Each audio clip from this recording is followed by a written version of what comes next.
So interesting piece in this morning's Washington Post that kind of puts these people into silos of influence. And the first one they call the intimates.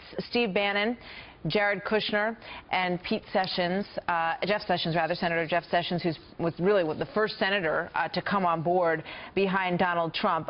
Monica, explain to everybody the influence of these three.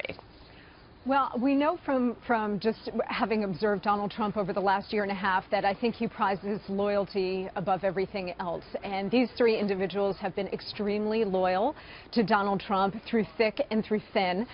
Steve Bannon is somebody who is closely aligned with Donald Trump's populist message, his message of economic populism and nationalism, if you will.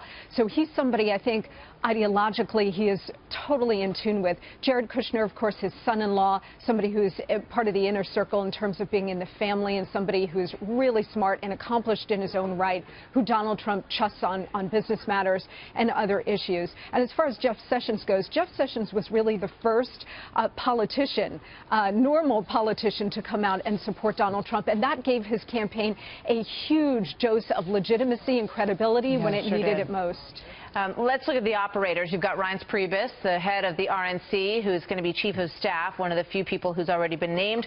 Paul Ryan, of course, who has shown a lot of signs of cooperation, says he's excited about the legislative path that Donald Trump wants to take. And, of course, Mitch McConnell, who was just reinstated in his role leading the Senate. So, Doug, you say, though, an interesting phrase here. You said that all of this, when you watch the transition, is unsettled and unsettling. Why?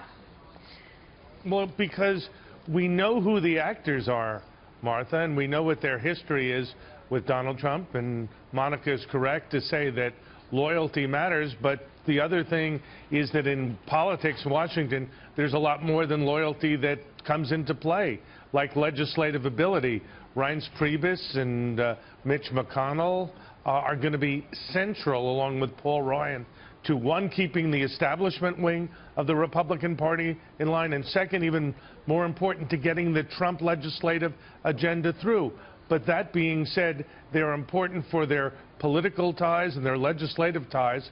But when you go back to what Monica was talking about, to wit the role of somebody like Bannon, who is a key strategic advisor, or Jared Kushner, who is more than anything else family, it's very hard to divine now who is going to have the president's ear and who is going to have the most influence. I mean, as we all know, everybody starts off these things with an agenda that they want to push forward. And everybody has to serve that agenda. Everybody has to know what their role is in terms of pushing it forward and making deals, making arrangements on Capitol Hill. But when you talk about that person who's in their ear, who might be solving conflict between, for example, a Paul Ryan and a Steve Bannon, Jared Kushner seems to play that role. And a lot of people, are wondering, it's fascinating, really, to see this member of the family, a son-in-law, which is not usually, generally the closest relationship in some families, I guess. Yeah, exactly. But you look at other family members who played a big role in administrations, Monica. Bobby Kennedy comes to mind as his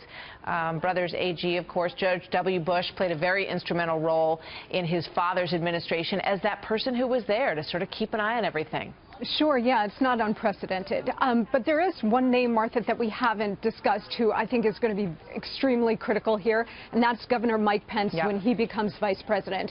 He has served on Capitol Hill, served in an executive position as governor of Indiana. He knows how government works, and I think he's going to be probably as powerful a vice president as Dick Cheney was, maybe in a different way. But he is going to wield enormous influence and be absolutely instrumental in getting President Trump's legislative agenda through Capitol Hill. When you look back at a comment that Paul Manafort made, Doug, about how Donald Trump, he claimed at the time, wanted to be sort of the chairman of the board, not the CEO even. He wanted a vice president who was going to run stuff, foreign policy and domestic policy to a certain extent. There was pushback on that from the campaign, but that was what was said at the time. How do you see Donald Trump's role? Well, I see it a little differently from Paul, and I have known Mr. Trump for about 30 years, worked with him on commercial projects. I've also worked with Paul Manafort over the years, so I know them both. But I think that Mike Pence will be much more of a chief operating officer than a chief executive officer, because the executive function resides, as it should, with the president-elect Donald Trump. I know him to be somebody who, as Monica was saying, wants his hand and his voice and his opinion in everything. I don't think he's going to do the legislative details. Somebody like Mike Pence will work well, I'm sure, with his good friend Paul Ryan. But make no mistake, this is Donald Trump's administration. Yeah.